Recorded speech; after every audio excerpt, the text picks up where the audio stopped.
These are our banded Nordics setup. We've got our barbell low on our rack, low enough that we can just get our heels underneath. So depending on how your rack's set up will depend on where you set the bar. We've got 225 loaded on the bar.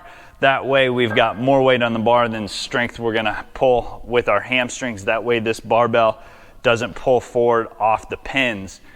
On top of the rack, we've got some bands hooked up.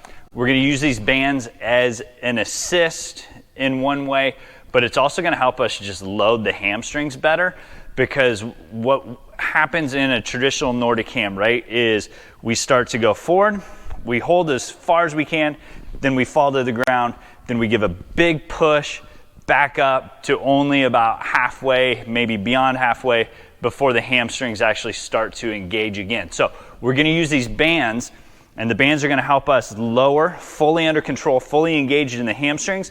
We're gonna be able to pause, and then we're gonna be able to create a strong pull back up with those hamstrings. And then we're only gonna come as high as we feel the engagement. There's gonna be a point where the hamstrings start to kind of disengage.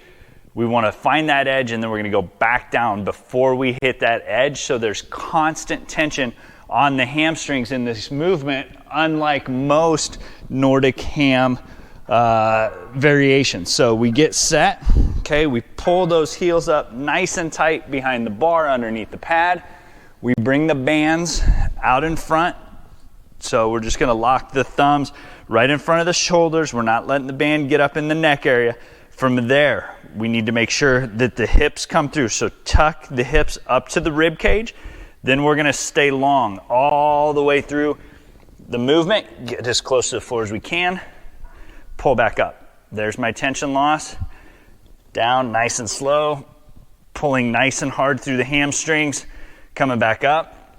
So it's constant tension. We're constantly pulling the heels as hard as we can into the bar. The hamstrings hold, feel like stretching as they lower us, and then they shorten as they pull us. So every rep is engaged and under control.